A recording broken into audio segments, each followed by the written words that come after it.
Part 5, the Akashic Records. The Akashic Records represent a cosmic library or universal database containing every thought, emotion, experience, and event from all souls throughout time and space. This isn't a physical archive, but rather an energetic field that transcends normal reality, often compared to a spiritual internet that stores the complete history of existence, including past lives, present experiences, and even potential futures.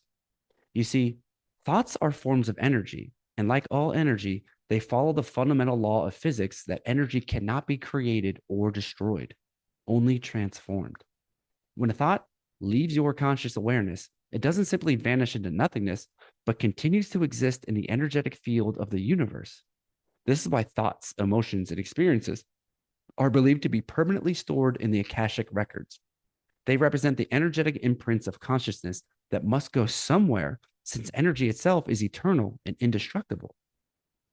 Anyone can potentially access the Akashic records through rigorous meditation, altered states of consciousness, or intuitive practices, though some people naturally have stronger abilities.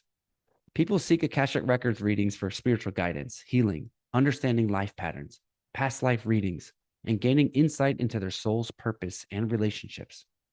The records are believed to contain not just events, but the actual thoughts and feelings of all beings ever.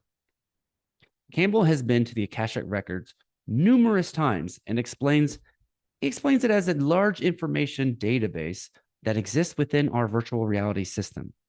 This database isn't a mystical repository, but a practical necessity for our reality to function efficiently. Campbell identifies three sub-databases within the records: the past actualized database, our history; the past unactualized database, what could have happened but didn't; and the future probable database, what might happen based on current probabilities.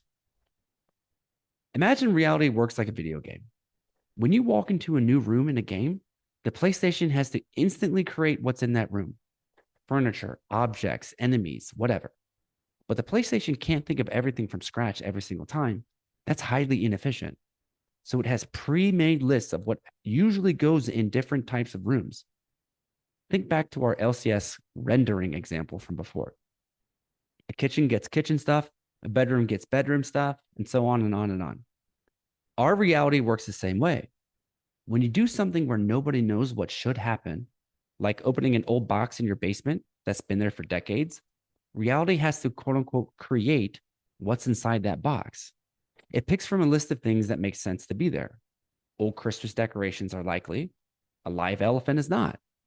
Reality keeps these lists ready ahead of time, so it doesn't have to figure everything out in the moment. Campbell tested this in many of his 10,000 plus trips out of body by going into past life memories or talking to dead people in meditation.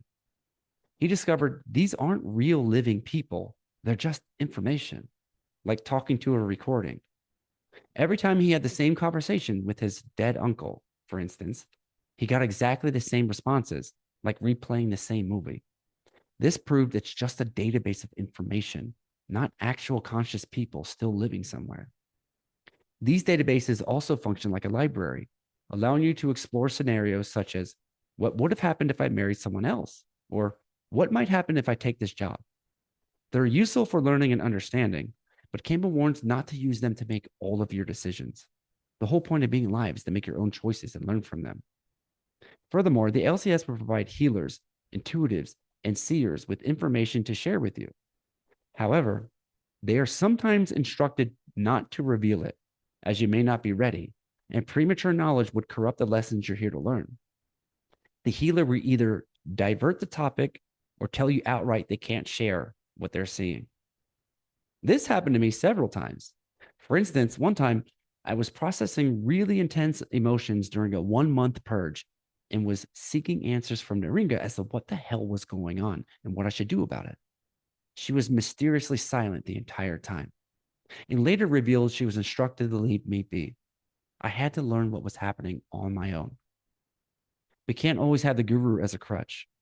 The most important lessons can only be learned in the terrifying freedom of figuring it out yourself. More intriguingly, the LCS may give identical messages to 20 different healers you visit, even if the information isn't technically true. It knows what narrative will best serve your evolution and will feed that info to every healer you visit until the lesson is learned. None of this knowledge was in my databank back then, and it still amazes me how some people are able to access it. But accessing the Akashic Records paled in comparison to my bewilderment and confusion surrounding an ancient energy that was about to awaken inside of me towards the end of the retreat. An energy that is potentially the most dangerous and destructive of them all.